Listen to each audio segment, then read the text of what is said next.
कुछ घर के भीतर की ऐसी ज़रूरी बातें होती हैं ना, जो किसी को नहीं बतानी जानी चाहिए। जब तक तुम्हारे घर वाले इस बात पर राज़ी ना हो जाए कि अब सब मिलकर रिश्तेदारों को बता नहीं देंगे, तब तक तुम्हें अकेले दम पर ये फ़ैसले लेकर किसी को कोई जानकारी नहीं देनी चाहिए। यही तो बात घर की होती है कि कुछ चीज़ें बस घर के लोगों के बीच ही रहती हैं और ये होना चाहिए, इसमें कोई बुराई नहीं है। इसे ऐसे मत समझो कि ये बात छुपा रहे हो, इसे ऐसे समझो कि इसमें सबके सुरक्षा और सबके हिफाजत और सबकी बेहतरीन के लिए इस चीज़ को किया जा रहा है। बस ये लेकर चलो। घर की बातें बाहर रिश्तेदारों को नहीं बताकर तुम कुछ छुपा नहीं रहे हो, बल्कि तुम सबकी मानसिक शांति बनी रहे, कोई परेशान ना हो और सबकी बेहतरी हो, बस इसलिए ये काम कर रहे हो। तो तुम किसी भी तरह से गलत नहीं हो और मुझे लगता है इन चीज़ों पर अत्यधिक ध्यान नहीं देना चाहिए तुम्हें। मेरे सच्चरित्र के पारायण से शांति से बैठकर जब करोगे तो तुम्हें मानसिक सुख और मानसिक शांति की प्राप्ति होगी। तुम्हें जो लग रहा है कि कोई शक्ति तुम्हें रोक रही है, पूजा नहीं करने दे रही है, तो उस शक्ति का नाम कोई भूत पिशाच नहीं है। उस शक्ति का नाम आलस्य है, जो तुम्हारे भीतर मौजूद है। तो उसे तुम मिटा दोगे तो तुम सब कर सकते हो। दिक्कत और कहीं किसी और चीज़ में नहीं है, दिक्कत तुम्हारे ही भीतर है। इसी को बस ठीक कर लो कि आलस्य को मिटा दो।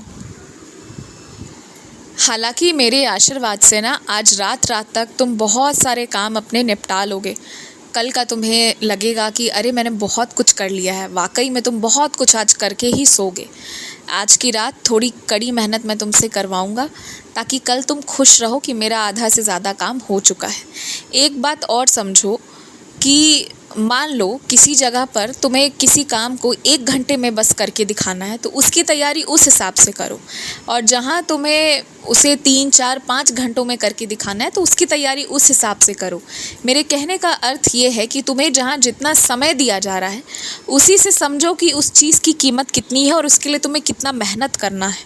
ये बात तुम समझ लो, क्योंकि कुछ जगह पर तुम अधिक तनाव ले लेते हो और इतना संघर्ष करना शुरू कर देते हो कि इसके बाद तुम्हारे आत्मविश्वास डगमगाने लगता है। तो ऐसा नहीं होना चाहिए, बिल्कुल नहीं होना चाहिए। तुम देखो अपने आसपास के लोगों को, और एक बात पता है, तुम जब देखोगे ना लोगों को गौर से, तो तुम ये भी पाओगे कि तुम थोड़ी और मेहनत कर लो ना तो कहाँ से कहाँ पहुँच जाओगे।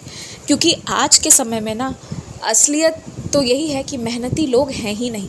मेरे पास कितने लोग कितनी तरह की चीज़ें लेकर आते हैं कि बाबा ये कर दो, वो कर दो, ऐसा दिला दो, वैसा दिला दो, ये नहीं दिलाते, वो नहीं दिलाते, मगर संघर्ष करने को, मेहनत करने को बहुत चुनिंदा लोग तैयार हैं। वरना ज़्यादातर लोग मेरे भरोसे पर बैठे तो हुए हैं, पर अपने तरफ से कोई काम करने को राज़ी नहीं होते हैं। तो ये एक बात है कि कौन मेहनत करके मेरे पास आ रहा है, मुझसे मांग रहा है, और कौन बिना मेहनत किए बस बैठकर मुझसे शिकायत कर रहा है। इसमें एक फ़र्क है और तुम इस फ़र्क को बहुत अच्छे से जानते हो, क्योंकि तुम मेहनत करके मेरे पास आते हो। इसलिए मैं तुम्हें कभी किसी चीज़ के लिए मना नहीं करता, आगे भी नहीं करूँगा। तो तुम उस चीज़ को समझो और डरो बिल्कुल मत। बाहर का खाने से बचना और अन्नदान की सेवा खूब करना।